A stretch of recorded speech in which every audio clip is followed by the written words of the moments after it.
Bismillahirrahmanirrahim. Assalamualaikum warahmatullahi wabarakatuh.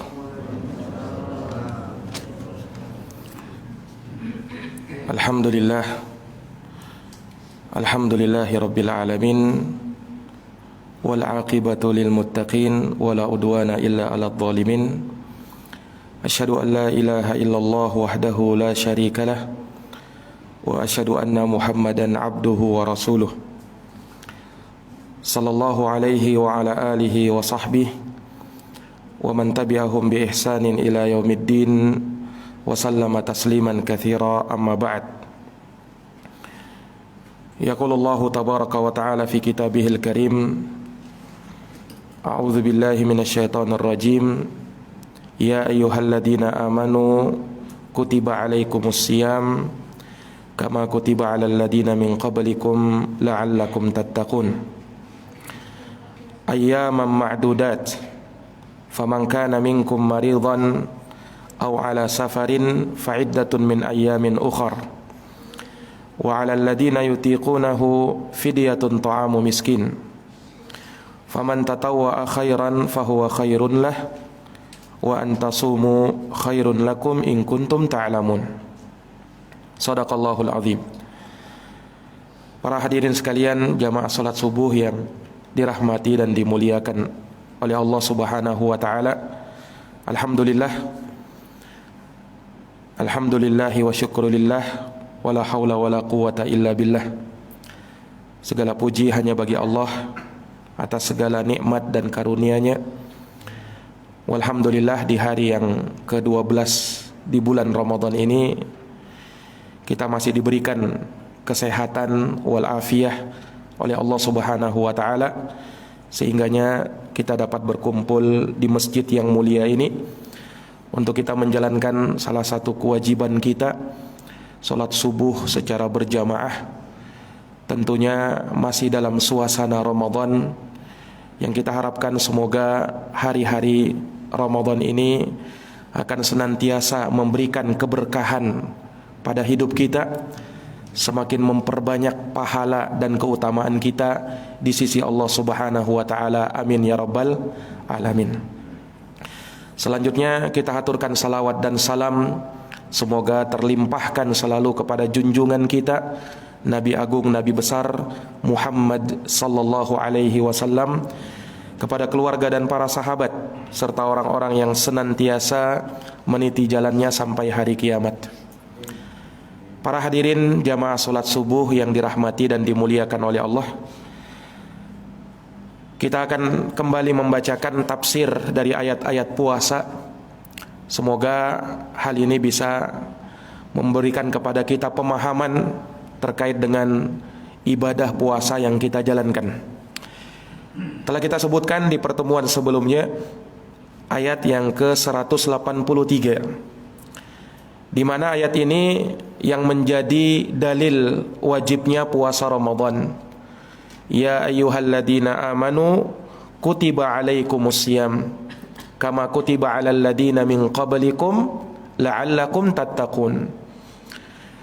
Di mana dalam ayat Allah Subhanahu wa taala memanggil dan mengkhususkan orang-orang yang beriman saja, yang mana dari konsekuensi keimanan mereka menjalankan apa yang Allah perintahkan dan apa yang dilarang sama Allah Subhanahu wa taala terkait dengan puasa, yaitu perintah untuk melakukan puasa. Nah, setelah diseru dengan seruan keimanan, maka datang berikutnya perintah Allah Subhanahu wa taala, kutiba alaikumussyiyam, telah diwajibkan atas kalian itu untuk berpuasa. Ini perintah Allah Subhanahu wa taala, menunjukkan bahwa perintah ini yang dapat melakukannya hanyalah mereka yang beriman. Adapun orang yang tidak beriman, maka dia berat untuk melaksanakannya. Itu jadi beban besar bagi dirinya, dan dia ingin segera untuk lepas dari hal tersebut. Tidak tahan bagi dia menjalankan apa-apa yang diperintahkan oleh Allah. Kenapa? Karena dia tidak mengerti hakikat puasa itu. Dia hanya berpikirlah, untuk apa kita menahan diri dari lapar dan haus? Bukankah itu menyiksa diri kita? Bukankah itu justru akan membuat kita sakit nantinya? Nah, ini pikiran sebagian orang seperti itu. Kenapa? Karena dia tidak tahu hakikat puasa itu. Sehingga dia beranggapan ketimbang saya berpuasa, lebih baik saya makan dan minum. Allah Subhanahu wa taala ya tentunya tidak menginginkan untuk memberatkan hambanya. Betul, memang puasa itu tidak memberatkan. Makanya Allah Subhanahu wa taala sebutkan hikmah dari puasa itu. Di akhir ayat-ayat puasa Allah berfirman, yuridullahu bikumul yusra wala yuridu bikumul usra. Allah menginginkan untuk memudahkan kalian dengan puasa itu, dan Allah tidak ingin menyusahkan kalian. Jadi justru dengan berpuasa itu kemudahan bagi kita, bukan untuk menyulitkan kita. Nah, ini para jamaah yang dirahmati dan dimuliakan oleh Allah. Apalagi kalau dia paham hikmah-hikmah puasa itu, maka luar biasa. Para hadirin yang dirahmati dan dimuliakan oleh Allah, setelah Allah Subhanahu wa taala perintah, kemudian datang yang berikutnya, hiburan bagi orang-orang yang beriman. Apa hiburannya? Kama kutiba 'alal ladina min qablikum. Sebagaimana itu telah diwajibkan kepada orang-orang sebelum kalian.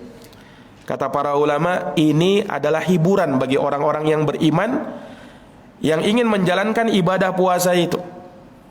Kenapa? Sebab ternyata ini puasa bukan hanya diwajibkan kepada umat Islam saja, tapi sudah berlalu umat-umat sebelum kita juga sudah menjalankannya, dan mereka mampu melakukannya. Nah, ini jamaah sekalian, ini kan sebagai hiburan ini. Nah, beda kalau misalnya puasa ini hanya khusus bagi orang-orang yang beriman, umat Islam saja. Mungkin ada hal yang berat di situ. Tapi kalau ternyata ada sebelum kita yang sudah menjalankannya dan mereka berhasil menjalankannya, ini keringanan bagi kita. Meringankan. Oh, ternyata sudah ada sebelum kita yang juga menjalankannya. Iya. Nah, sama misalnya, Pak, ada seorang murid di sekolah dihukum sama gurunya, disuruh membersihkan lingkungan sekolah.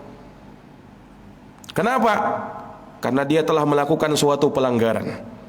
Gurunya hukum, bersihkan lingkungan sekolah, sampah-sampah yang ada di sekitar itu dibuang. Nah, kalau perintahnya seperti itu mungkin berat bagi dia. Tapi kalau pas gurunya mengatakan sebagaimana murid-murid yang lain yang juga melakukan pelanggaran yang sama seperti yang kamu lakukan, juga diperintah seperti itu. Bagi murid ini ketika mendengarkan itu akan semakin ringan. Oh, ternyata sebelum saya sudah ada juga yang melakukannya. Saya pasti bisa. Ya kan? Nah, seperti itulah. Tatkala Allah Subhanahu wa taala mewajibkan puasa, kemudian Allah ingatkan kama kutiba 'alal ladina min qablikum, sebagaimana itu puasa telah diwajibkan kepada orang-orang sebelum kalian, ada keringanan di situ. Nah, makanya ini tasliyah, hiburan bagi orang-orang yang beriman. Nah, ini jamaah sekalian yang dirahmati dan dimuliakan oleh Allah. Kemudian pada ayat yang berikutnya Allah Subhanahu wa taala mengatakan, menutup ayat 183 ini dengan menyebut hikmah dari puasa itu, la'allakum tattaqun, agar kalian bertakwa kepada Allah Subhanahu wa taala. Iya. Ini hikmah yang sangat luar biasa dari ibadah puasa yang kita jalankan. La'allakum tattaqun, agar kalian menjadi hamba-hamba yang bertakwa. Kenapa jamaah sekalian? Sebab dengan kita berpuasa di bulan puasa, di bulan Ramadan, ini akan semakin membuat langkah-langkah syaitan pada diri-diri manusia menjadi sempit. Nabi SAW pernah bersabda, inna syaitana yajri min ibni Adam majrad dam. Setan itu ya, berjalan pada anak cucu Adam sesuai dengan aliran darah mereka. Nah, kata para ulama, dengan orang berpuasa ini akan semakin menyempitkan langkah setan yang berada di pembuluh darah kita. Nah, apalagi kalau itu dilakukan di bulan puasa, di bulan Ramadan, yang kata Nabi SAW, di bulan Ramadan suffidatis syayatin, setan-setan itu dibelenggu sama Allah Subhanahu wa taala. Setan-setan itu diikat sama Allah Subhanahu wa taala. Maka di sini semakin nampak bagaimana ketakwaan itu menghiasi orang-orang yang melakukan ibadah puasa. Ini jamaah sekalian yang dirahmati dan dimuliakan oleh Allah Subhanahu wa taala. Nah, dan dari ketakwaan ini seorang akan melakukan perbuatan-perbuatan yang ma'ruf dan meninggalkan perbuatan-perbuatan yang mungkar. Makanya orang yang berpuasa, tatkala dia berpuasa tapi dia tidak bisa menahan diri dari perbuatan maksiat, Allah tidak butuh puasa orang yang seperti itu. Makanya Nabi SAW bersabda, "Man lam yada' qaula zur wal amala bihi wal jahla, falaysa lillahi hajah ayyada'a ta'amahu wa syarabahu." Siapa yang berpuasa namun tidak meninggalkan ucapan dusta, beramal dengan kedustaan itu, dan menjahili orang lain, maka Allah tidak butuh kepada puasa orang yang seperti itu tatkala dia meninggalkan makanan dan minumannya. Ini jamaah sekalian yang dirahmati dan dimuliakan oleh Allah Subhanahu wa taala. Maka diharapkan dari ibadah puasa yang kita jalankan adalah agar terbentuk pada diri-diri kita ketakwaan kepada Allah Subhanahu wa taala, yang mana disitulah hakikat kemuliaan seorang hamba. Allah Subhanahu wa taala melihat kita bukan dari wajah kita, bukan dari rupa-rupa kita, bukan dari harta benda yang kita miliki, bukan. Tapi yang Allah Subhanahu wa taala lihat adalah ketakwaan. Inna akramakum indallahi atqakum. Sesungguhnya yang termulia di antara kalian adalah yang paling bertakwa kepada Allah Subhanahu wa taala. Ingin menjadi orang yang mulia, maka ketakwaan kepada Allah Subhanahu wa taala, dan puasa tujuan terbesarnya adalah untuk menjadikan diri kita orang-orang yang bertakwa. Makanya para jamaah sekalian yang dirahmati dan dimuliakan oleh Allah, para ulama mengatakan, kalau kita ingin tahu puasa seseorang itu diterima atau tidak, lihat bukan pada saat puasa ini, tapi nanti selesai puasa, selesai bulan Ramadan, apakah bertambah ketakwaannya ataukah tidak. Kalau semakin bertambah ketakwaannya, tanda bahwa ibadah puasa yang dia jalankan itu diterima oleh Allah Subhanahu wa taala. Tapi kalau ternyata setelah bulan puasa kembali lagi dia dengan kebiasaannya, lalai, maksiat, meninggalkan sholat, maka ini tanda Allah tidak terima puasa orang seperti itu. Kenapa? Ya harusnya puasa itu melahirkan ketakwaan, bukan hanya di saat puasa, bukan hanya di saat Ramadan, tapi di luar Ramadan. Itu yang dituntut. Jamaah sekalian yang dirahmati dan dimuliakan oleh Allah. Bayangkan puasa ini di bulan Ramadan, jangankan yang haram, yang halal saja itu kan kita tinggalkan. Makan dan minum, syahwat, mendatangi istri, asalnya kan dihalalkan, namun menjadi haram tatkala di siang hari di bulan Ramadan. Ini kita mampu meninggalkannya. Nah, bagaimana lagi dengan maksiat? Maka diharapkan dari puasa ini, setelah lepas puasa, setelah lepas Ramadan, maka kita masih bisa melanjutkan hal tersebut. Naam, dalam hari-hari yang kita jalani, tidak melakukan kemaksiatan kepada Allah, tidak lalai lagi dari menjalankan perintah-perintah Allah Subhanahu wa taala, dan senantiasa meninggalkan semua yang dilarang sama Allah Subhanahu wa taala. Karena itulah hakikat ketakwaan, fi'lul awamir wajtinabun nawahi, melakukan segala yang diperintah sesuai dengan kemampuan, dan meninggalkan semua yang dilarang oleh Allah Subhanahu wa taala. Dengan ketakwaan ini Allah Subhanahu wa taala akan memudahkan segala urusan kita. Ya, Allah Subhanahu wa taala akan mudahkan rezeki kita kalau kita bertakwa. Makanya dalam ayat itu, ya, Allah Subhanahu wa taala menjanjikan bahwa siapa yang bertakwa kepada Allah Subhanahu wa taala, yaj'al lahu makhrajan. Allah Subhanahu wa taala akan adakan baginya makhrajan, jalan keluar dari segala urusan-urusan yang dia hadapi, problem-problem, masalah-masalah yang ada dalam hidupnya. Allah akan adakan baginya solusi dan jalan keluar. Wa yarzuqhu min haitsu la yahtasib, dan dia akan diberikan rezeki dari arah yang dia tidak sangka. Ketakwaan kepada Allah Subhanahu wa taala. Dan inilah yang akan menyelamatkan kita nanti pada hari kiamat. Di hari tatkala seorang manusia akan melintasi titian jembatan Sirat, yang kata Nabi SAW apa? Jembatan yang nanti akan dilewati oleh manusia itu lebih tipis dari sehelai rambut, lebih tajam daripada pedang, sangat licin, padanya ada duri semacam jangkar-jangkar yang menyambar-nyambar, lalu di bawahnya neraka jahanam. Ya, kira-kira siapa yang berpikir bisa lewat jembatan itu kalau seperti itu keadaannya? Tapi subhanallah, Allah menjadikan orang yang beriman, orang yang bertakwa mampu melintasinya. Sehingga disebutkan ada yang melintasinya, naam, seperti kuda yang berlari kencang. Ada yang melintasinya seperti kilat. Ada yang seperti burung yang terbang. Ada yang seperti orang yang berlari dengan kencang. Ada yang sambil berjalan, dan ada juga yang sambil merangkak. Yang tidak lulus dari ujian ini, sirat ini, maka dia akan terjatuh ke dalam neraka jahanam. Nah, ternyata jamaah sekalian, di dalam Quran Allah Subhanahu wa taala berfirman, wa im minkum illa wariduha.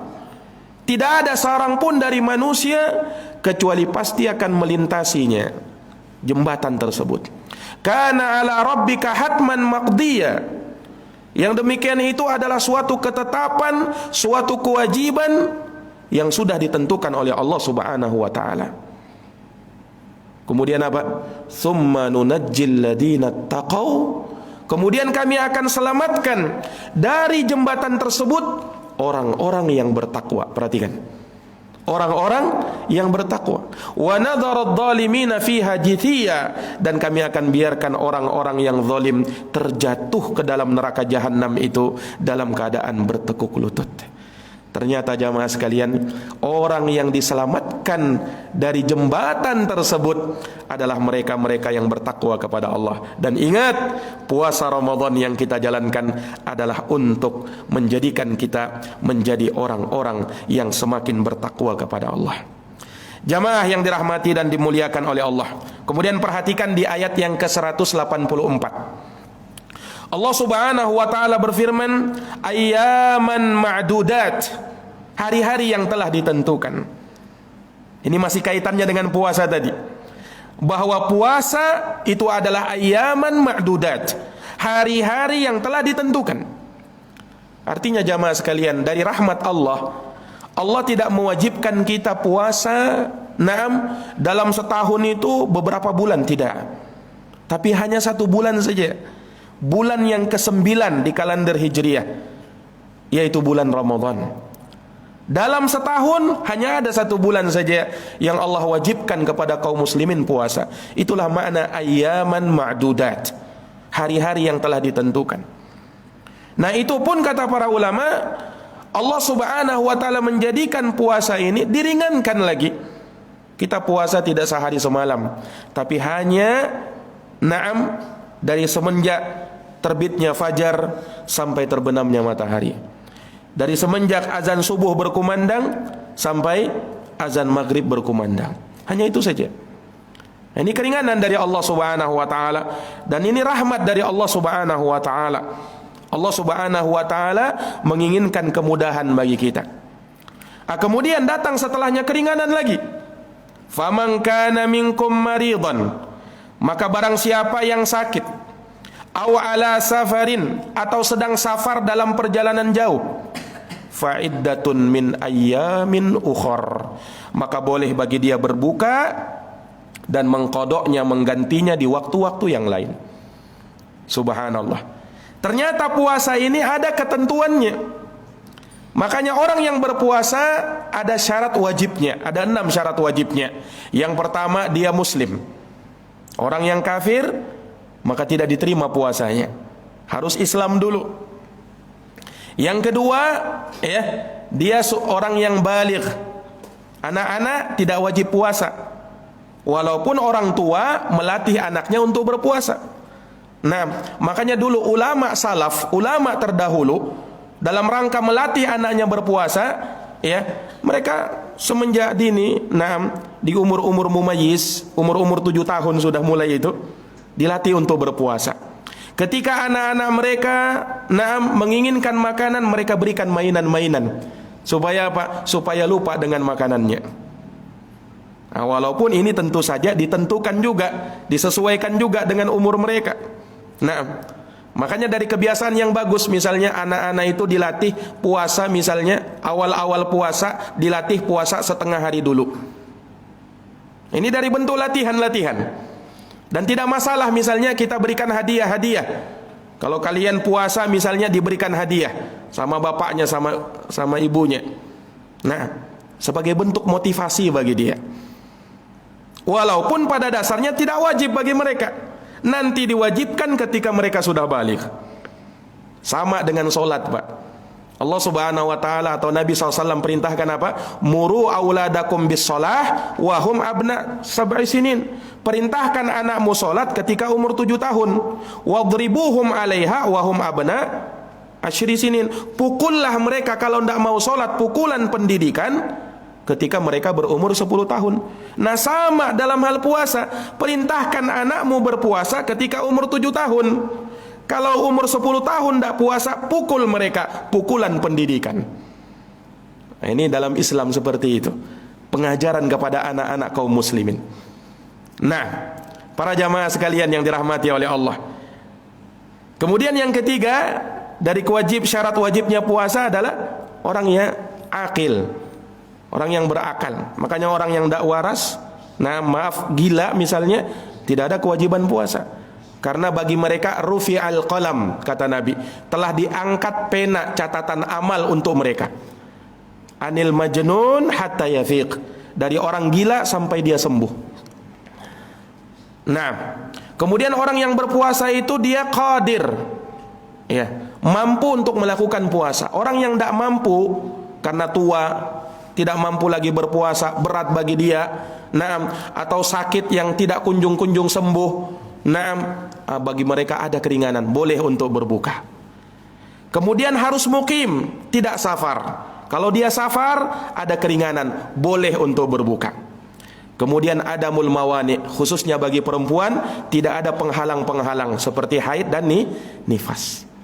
Nah, ini jamaah sekalian yang dirahmati oleh Allah. Nah, kemudian bagi orang yang sakit, kata Allah, dan orang yang mengadakan safar perjalanan, maka boleh bagi dia untuk berbuka, keringanan dari Allah. Tapi ingat, sakit yang bagaimana dulu? Ya, bukan artinya sakit tersandung batu sedikit, ini sakit ini, boleh buka ini. Sakit kepala sedikit, ini boleh buka ini. Kan dalam Quran dikatakan siapa yang sakit boleh buka. Oh, bukan yang seperti itu. Maksudnya sakit yang memang betul-betul memberatkan dia berpuasa. Nah, memberatkan bagi dia untuk menjalankan ibadah puasa. Nah, sakit yang seperti inilah yang diberikan keringanan untuk boleh berbuka. Nah, safar, ini juga disebutkan oleh para ulama. Orang yang mengadakan safar perjalanan, dilihat ketika dia safar, ya khususnya di zaman sekarang ini kan Pak, tidak sama seperti zaman dulu. Alat-alat transportasi luar biasa. Nah, kita mengadakan perjalanan yang dulunya ditempuh ya berhari-hari bahkan berbulan-bulan, kita bisa tempuh dalam hitungan jam, ya Subhanallah. Dan terkadang meringankan bagi kita. Ya, maka ulama mengatakan kalau orang yang safar pada dasarnya boleh bagi dia untuk berbuka, baik safarnya ringan ataukah safarnya berat. Namun dari sisi keafdolan, dari sisi keutamaan dilihat. Dan di sini orang beda-beda. Kalau dia mengadakan safar perjalanan ringan bagi dia safar itu, kata ulama utamanya bagi dia untuk tetap berpuasa. Kalau ringan. Tapi kalau ternyata dia safar dalam keadaan berpuasa berat bagi dia, maka utamanya dia berbuka, mengambil rukhsah Allah Subhanahu wa taala. Karena Nabi pernah bersabda di dalam sebuah hadis, ketika ada seorang yang dikerumuni oleh orang-orang, Nabi tanya, "Ada apa dengan orang itu?" "Ya Rasulullah, huwa shaim." Dia berpuasa dan sangat berat bagi dia puasa ini. Karena kenapa? Karena dia mengadakan safar perjalanan. Apa kata Nabi SAW? Laisa minal bir as-sawmu fis safar. Bukan dari kebajikan orang yang berpuasa saat safar. Bukan dari kebajikan, kata Nabi, orang yang berpuasa saat safar. Kenapa? Karena itu memberatkan dirinya. Nah, beda bagi orang yang ringan, apalagi terbiasa puasa. Safar tidak masalah bagi dia. Maka hal tersebut boleh bagi dia untuk tetap berpuasa. Naam, dia tidak mengambil rukhsah Allah Subhanahu wa taala. Sebagaimana Nabi SAW, ya, beliau pernah dalam safar perjalanan bersama salah seorang sahabatnya yang bernama Abdullah bin Rawaha. Beliau tetap berpuasa walaupun saat safar. Sampai disebutkan Nabi itu sampai menuangkan air ke atas kepalanya untuk meringankan hal tersebut. Nah, ini menunjukkan bolehnya hal itu. Nah, ini jamaah sekalian yang dirahmati dan dimuliakan oleh Allah Subhanahu wa taala. Ya, maka dari sini menunjukkan kepada kita bahwa orang yang berpuasa, dengan puasa yang dia jalankan, hendaknya dia meninggalkan perkara-perkara yang bisa membuat puasanya menjadi batal. Iya. Para hadirin yang dirahmati dan dimuliakan oleh Allah, salah satu yang disebutkan oleh para ulama kita dari perkara yang bisa membatalkan puasa, seperti yang tadi disebutkan, yaitu makan, minum dengan sengaja. Artinya kalau dia makan dan minum tidak sengaja, maka itu tidak sampai membatalkan puasanya. Ada orang lupa misalnya, dia sedang berpuasa makan, tiba-tiba minum, lupa. Maka yang seperti ini tidak membatalkan puasa. Bahkan kata Nabi SAW, "Man akala aw syariba wa huwa shaimun falyutimma saumahu fa innama at'amahu Allahu wa saqah." Siapa yang makan dan minum sedangkan ia sedang berpuasa lupa, maka teruskan puasamu, karena kamu telah diberikan makan dan minum sama Allah Subhanahu wa taala. Nah, ini para jamaah yang dirahmati dan dimuliakan oleh Allah Subhanahu wa taala. Demikian pula kata para ulama yang semakna dengan makan dan minum. Semisal suntikan-suntikan penambah imun atau penambah vitamin. Nah, ini jelas membatalkan puasa. Walaupun tidak dimasukkan dari jalur yang dimaklumi. Orang makan itu kan dari mulutnya, kemudian dicerna oleh lambungnya dan seterusnya. Dia merasakan taladzud di situ, kelezatan. Nah, tapi orang yang diimpus misalnya, atau disuntik dengan suntikan vitamin misalnya, ini sama juga. Walaupun memang tidak masuk dari jalur yang dimaklumi, tapi fungsinya sama-sama seperti makanan dan minuman. Makanya suntikan-suntikan seperti itu membatalkan puasa. Ini para jamaah yang dirahmati dan dimuliakan oleh Allah Subhanahu wa taala. Kemudian juga orang yang muntah dengan sengaja, ini membatalkan puasa. Muntah dengan sengaja. Artinya kalau muntah tidak sengaja tidak membatalkan puasa. Bagaimana muntah tidak sengaja? Muntah sengaja. Kalau muntah sengaja, yakni dia korek misalnya lisannya, kemudian dia muntahkan. Ini muntah sengaja ini. Ini batal puasa ini. Tapi kalau muntahnya tidak sengaja, tiba-tiba muntah, mungkin terlalu kekenyangan misalnya, ya. Atau ada sesuatu yang nyangkut kemudian muntah tidak sengaja, ini tidak membatalkan puasa. Nah, ini dipetik dari athar yang disebut dari sahabat Ibnu Umar radhiyallahu anhu. Beliau pernah berkata, "Man istaqa'a wa huwa shaimun fa alaihil qadha. Barang siapa yang muntah, na'am, dan ia sedang berpuasa dan dia muntah dengan sengaja, maka fa alaihil qadha, wajib dia mengqadha puasanya. Artinya puasanya batal. Wa man dara'ahul qai falaysa alaihi qada. Namun siapa yang dikuasai oleh muntahnya, muntah tidak sengaja, maka teruskan puasamu, kata Nabi, tidak ada qada bagimu. Ini dari Ibnu Umar, dan asar ini juga dihukumi marfu oleh para ulama sampai kepada Nabi sallallahu alaihi wasallam. Kemudian bagi perempuan, khusus bagi perempuan misalnya naam haid dan nifas, ini jelas membatalkan puasa. Ya, walaupun misalnya 1 menit lagi. Orang perempuan puasa misalnya, ya, waktu berbuka taruhlah misalnya pukul 6 misalnya. 1 menit lagi berbuka tapi dia sudah haid. Bagaimana puasanya? Batal puasanya walaupun tinggal 1 menit. Nah, dan dia wajib untuk mengqadhanya. Ya, makanya dalam hadis riwayat Bukhari dan Muslim dari Aisyah radhiyallahu anha, Aisyah mengatakan, kana yusibuna dzalika. Kami di masa Nabi sallallahu alaihi wasallam juga mengalami hal yang sama. Sebagian kami ada yang haid, sebagian kami ada yang nifas. Fa nu'maru biqadha'is shaum wa la nu'maru biqadha'is shalah. Maka kami diperintah untuk mengqadha puasa, namun tidak diperintah untuk mengqadha salat. Nah, ini jamaah yang dirahmati dan dimuliakan oleh Allah Subhanahu wa taala. Ya, demikian juga dari perkara yang membatalkan puasa adalah jima, hubungan suami istri.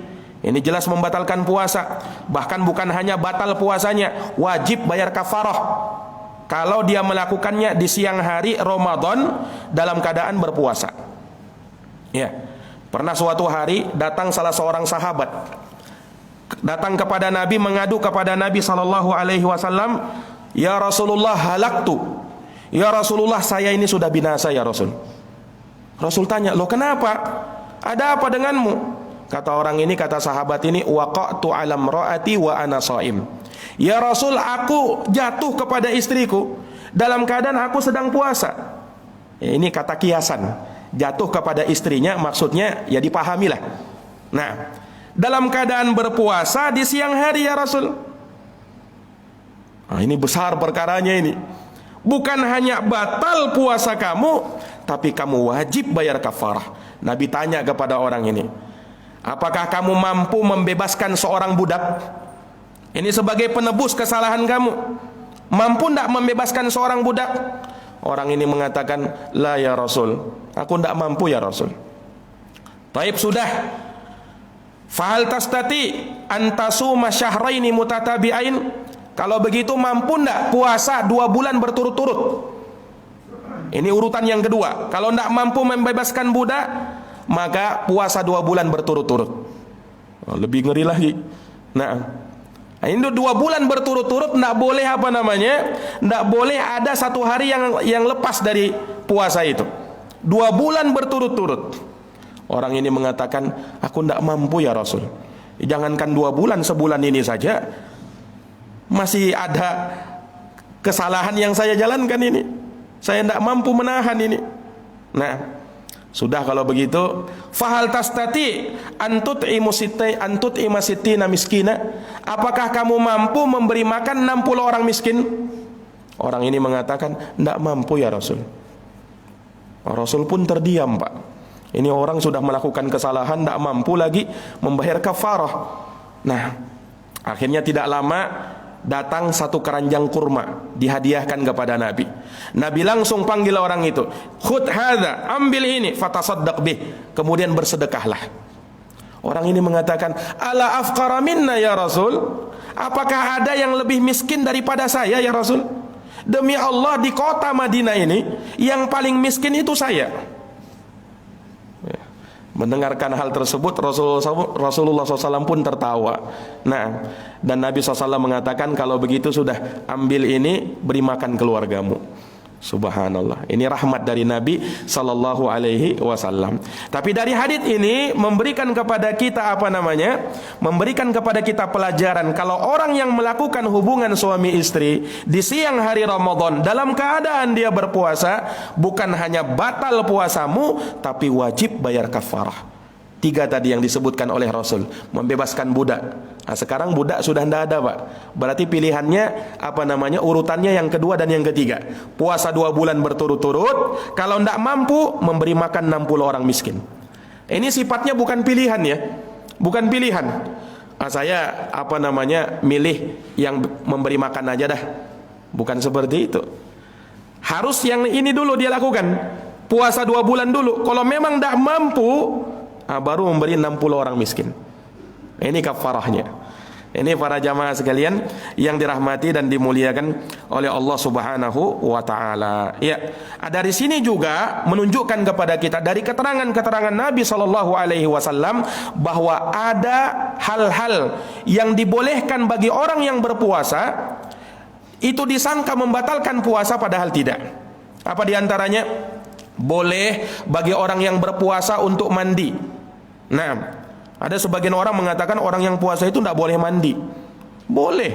Nah, diperbolehkan. Yang dilarang itu kalau kita sambil mandi, ada sebagian yang kita hirup. Nah, ini yang jelas dilarang.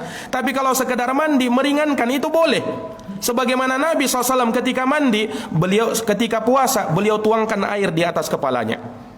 Beliau tuangkan air di atas kepalanya. Dan Nabi pernah dalam keadaan junub di malam hari, kemudian pada waktu subuh beliau mandi junub dalam keadaan beliau sedang berpuasa.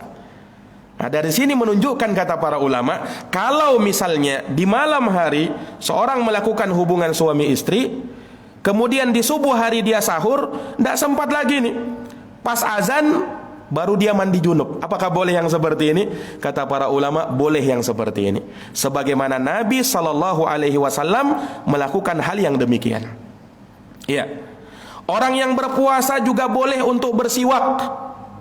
Karena Nabi sallallahu alaihi wasallam menyebutkan, "Laula an asyqa ala ummati la amartuhum bisiwak inda kulli shalah atau inda kulli wudu."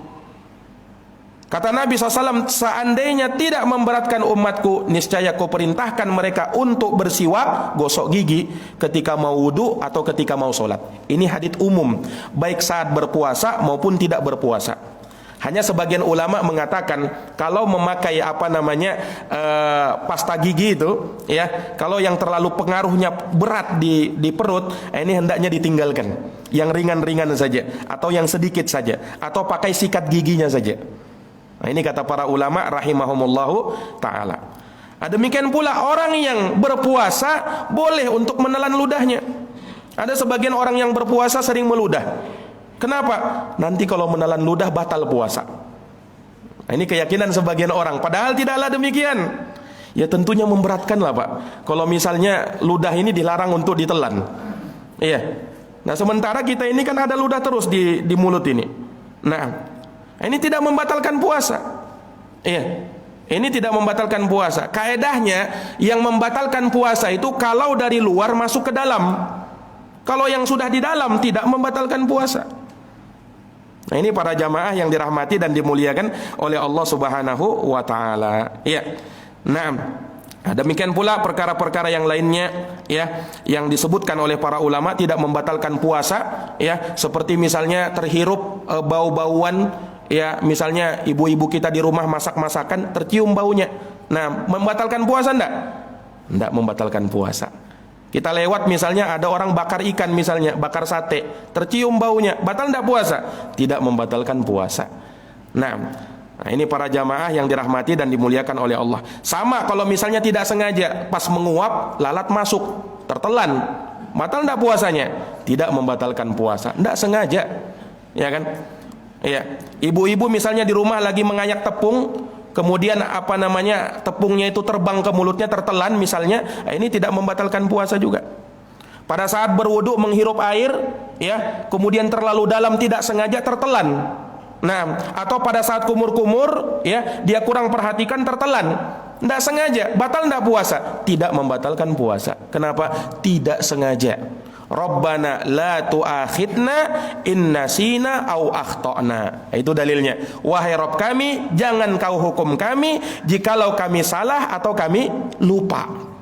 Ya, namanya orang yang lupa, orang yang tidak sengaja, ini tidak sampai membatalkan puasa. Ini para jamaah yang dirahmati dan dimuliakan oleh Allah. Nah, kemudian juga orang yang berpuasa, kata para ulama, boleh ya memakai celak mata. Nah, ini tidak ada pengaruhnya ke ke lisan kita atau ke lambung kita. Nah, sehingga hal tersebut diperbolehkan. Nah, demikian pula orang yang berpuasa, kata para ulama, boleh untuk mencium atau memeluk istrinya, asal jangan sampai dilanjutkan lagi. Nah, asal jangan sampai dilanjutkan lagi. Makanya pernah Nabi SAW didatangi oleh seorang, bagaimana ya Rasul kalau saya memeluk dan mencium istri saya, apakah membatalkan puasa saya? Dan bagaimana hukumnya ya Rasul? Kata Rasul SAW, tidak sampai membatalkan puasa. Silahkan kamu lakukan. Nah, tapi ada lagi orang yang kedua datang kepada Nabi. Nabi larang, tidak boleh kamu cium, tidak boleh kamu memeluk. Ternyata dua orang yang datang ini beda. Yang satunya pemuda, yang satunya orang tua. Yang pemuda ini pengantin baru. Nah, bahaya ini pengantin baru ini. Nah, bisa keterusan nantinya. Makanya tidak boleh bagi mereka untuk apa? Untuk memeluk dan mencium istrinya. Khawatir nanti keterusan. Tapi bagi orang tua diperbolehkan. Ya, kenapa? Biasanya kalau sudah orang tua ya agak ringan lah. Nah, kecuali kalau datang puber yang kedua ya. Nah, ini lain lagi kalau ini. Nah, ada juga orang tua puber lagi dia, puber yang kedua istilahnya itu. Nah, ini bahaya yang seperti ini. Nah, ini para jamaah yang dirahmati dan dimuliakan oleh Allah Subhanahu wa taala ya. Dari ayat yang ke-184 ini, semoga Allah Subhanahu wa taala memberikan taufik kepada kita ya, dan semoga Allah Subhanahu wa taala senantiasa memberikan dan menanamkan hidayah kepada kita untuk senantiasa menjalankan ibadah-ibadah di bulan yang mulia, dan semoga Allah Subhanahu wa taala senantiasa menerima amal ibadah kita dan menjadikan pemberat timbangan kita di hari kiamat nanti, di hari yang tiada berguna harta dan anak-anak kecuali siapa yang menghadap kepada Allah dengan hati yang selamat. Demikian para jamaah sekalian, semoga bermanfaat. Lebih dan kurangnya saya mohon maaf. Apabila ada benarnya maka itu datangnya dari Allah, apabila ada salahnya maka itu dari saya dan dari syaitan. Allah Subhanahu wa taala berlepas diri darinya. Kita akhiri bersama dengan doa kafaratul majlis. Subhanakallahumma wa bihamdika asyhadu an la ilaha illa anta astaghfiruka wa atubu ilaik. Walhamdulillahi rabbil alamin. Wassalamu alaikum warahmatullahi wabarakatuh.